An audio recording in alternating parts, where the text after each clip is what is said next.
Welcome to 9 TV Telugu. ఈ వీడియోలో మనం ప్లాట్ఫామ్ డిపెండెన్సీ లేదా ఇండిపెండెన్సీ గురించి నేర్చుకుందాము. ప్లాట్ఫామ్ డిపెండెన్సీ లేదా ఇండిపెండెన్సీ. ఫస్ట్ ప్లాట్ఫామ్ అంటే ఏంటి? ప్లాట్ఫామ్ అంటే ఏంటి అంటే ఒక operating system. Okay, operating system ఏదైనా కావచ్చు. ఆపరేటింగ్ సిస్టమ్ వచ్చేసి విండోస్ ఆపరేటింగ్ సిస్టమ్ కావచ్చు, లైనెక్స్ ఆపరేటింగ్ సిస్టమ్ కావచ్చు, ఇట్లా వేరే వేరే ఆపరేటింగ్ సిస్టమ్స్ ఏ ఆపరేటింగ్ సిస్టమ్ అయినా కావచ్చు.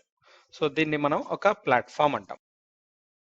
సో ఇట్లా మనం ఒక సాఫ్ట్వేర్ తయారు చేస్తుంటే ఈ సాఫ్ట్వేర్ అనేది ఒకటే ఆపరేటింగ్ సిస్టమ్ మీద పనిచేయగలిగితే దాన్ని ప్లాట్ఫామ్ డిపెండెంట్ అంటాం.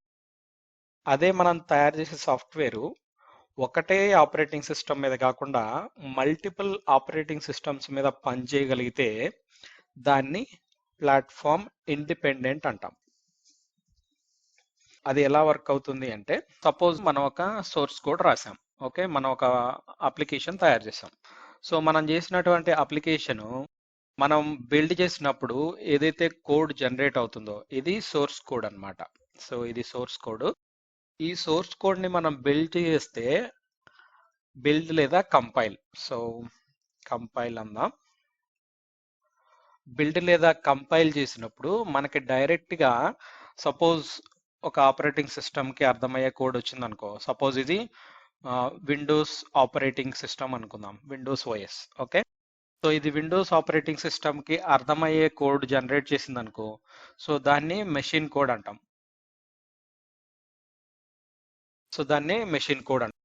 సో మనం ఒక సోర్స్ కోడ్ రాసినప్పుడు ఆ సోర్స్ కోడ్ ని కంపైల్ చేశాక ఆ కంపైల్ చేసినప్పుడు అది డైరెక్ట్ గా ఒక ఆపరేటింగ్ సిస్టమ్ కి అర్థమయ్యే కోడ్ జనరేట్ చేస్తే దాన్ని ప్లాట్ఫామ్ డిపెండెంట్ అంటాం. ఎందుకంటే ఇది ఎప్పుడైతే ఒక ఓఎస్ కి అర్థమయ్యేటట్టు కోడ్ జనరేట్ చేస్తుందో ఆ పర్టికులర్ కోడ్ వేరే ఓఎస్ కి అర్థం కాదు. అంటే ఇప్పుడు ఇది విండోస్ మెషిన్ కి అర్థమయ్యే కోడ్ జనరేట్ చేసింది అనుకో, దాన్ని మెషిన్ కోడ్ అంటాం. ఏ machine code? Windows machine code అంటాం. సేమ్ కోడ్ ని తీసుకెళ్లి లైనెక్స్ మెషిన్ మీద రన్ చేస్తే లైనెక్స్ మెషిన్ కి అది అర్థం అవ్వదు. అర్థం అవ్వదు. సో దీన్నే ప్లాట్ఫామ్ డిపెండెంట్ అంటాం లేదా ఆపరేటింగ్ సిస్టమ్ డిపెండెంట్ కోడ్ అంటాం. ఓకే, డిపెండెంట్ సాఫ్ట్వేర్ అంటాం. సో అదే ఇండిపెండెన్సీ ఎలా వర్క్ అవుతుందో చూద్దాం. ఇండిపెండెన్సీ ఎలా వర్క్ అవుతుంది అంటే, ఇది నా సోర్స్ కోడ్. సో నేను రాసినటువంటి సోర్స్ కోడ్. సో ఈ సోర్స్ కోడ్ నేను ఎప్పుడైతే కంపైల్ చేస్తానో కంపైల్ సో నేను ఎప్పుడైతే కంపైల్ చేస్తానో ఇది ఇంటర్మీడియట్ లాంగ్వేజ్ కోడ్ గా మారుతుంది. ఐఎల్ కోడ్ అంటాం. సో నేను ఎప్పుడైతే కంపైల్ చేస్తానో అప్పుడు ఇది ఇంటర్మీడియట్ లాంగ్వేజ్ కోడ్ అంటుంది. ఈ ఇంటర్మీడియట్ లాంగ్వేజ్ కోడ్ అంటే ఏంటి అంటే, సో ఇది ఇంకా ఫైనల్ వర్షన్ కాదనమాట. ఫైనల్ వర్షన్ కాదు. సో ఇప్పుడు ఏం జరుగుతుంది, ఈ ఇంటర్మీడియట్ లాంగ్వేజ్ ని తీసుకెళ్ళి మనం ఒక పర్టికులర్ ఆపరేటింగ్ సిస్టమ్ మీద రన్ చేస్తామనుకో. సో ఇది Windows operating system, next Linux operating system, ఇవి రెండు ఉన్నాయి అనుకుందాం. సో ఇట్లా రెండు ఆపరేటింగ్ సిస్టమ్స్ ఉన్నాయి.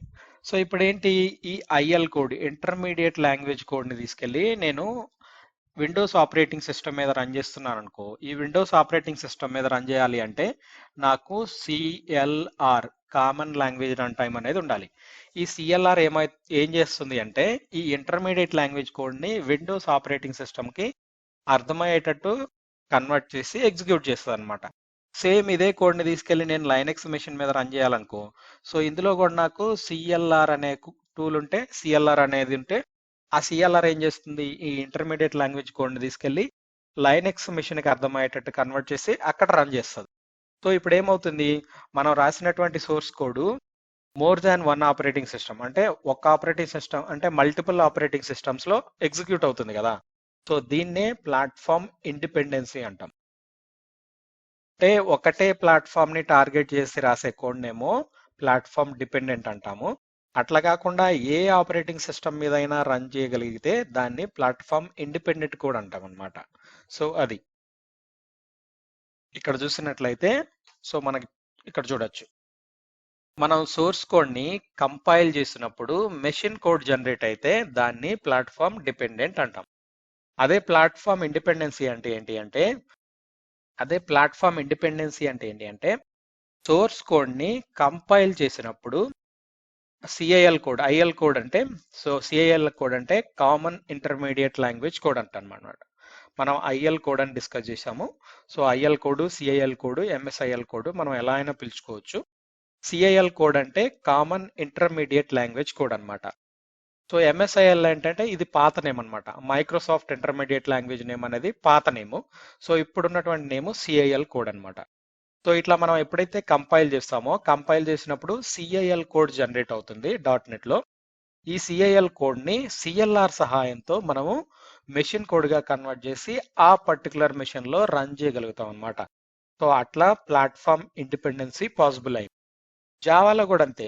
మనం సోర్స్ కోడ్ ఉందనుకోండి, సోర్స్ కోడ్ ని కంపైల్ చేసినప్పుడు ఏమవుతుంది, బైట్ కోడ్ జనరేట్ అవుతుంది. ఇక్కడ బైట్ కోడ్ మన ఇంటర్మీడియట్ లాంగ్వేజ్ కోడ్ ఇవి రెండు ఒకటే. ఈ బైట్ కోడ్ ని తీసుకెళ్లి మనం మెషిన్ మీద రన్ చేయాలి అంటే మనకి ఇక్కడ జావాలో జేవిఎం అవసరం అవుతుంది. సో అట్లానే డాట్ నెట్ లో కూడా సిఎల్ఆర్ అనేది అవసరం అవుతుంది అనమాట. సో ఇట్లా ప్లాట్ఫామ్ ఇండిపెండెన్సీ అనేది పనిచేస్తుంది. సో ఇదనమాట ప్లాట్ఫామ్ డిపెండెన్సీ అంటే ఏంటి, ప్లాట్ఫామ్ ఇండిపెండెన్సీ అంటే ఏంటి. ఓకే,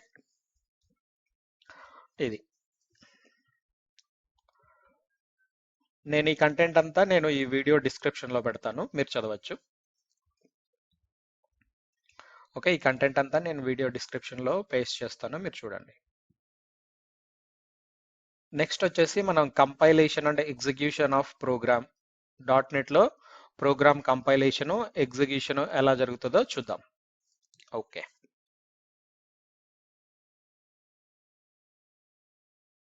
మీరు ఇంకా ఈ ఛానల్ని సబ్స్క్రైబ్ చేయనట్లయితే సబ్స్క్రైబ్ చేసుకోండి. సో నెక్స్ట్ అప్లోడ్ చేసే వీడియోస్ డైరెక్ట్గా మీకు నోటిఫికేషన్ ద్వారా వస్తాయి. సో మీరు మిస్ అవడానికి ఛాన్స్ ఉండదు అనమాట. Thank you.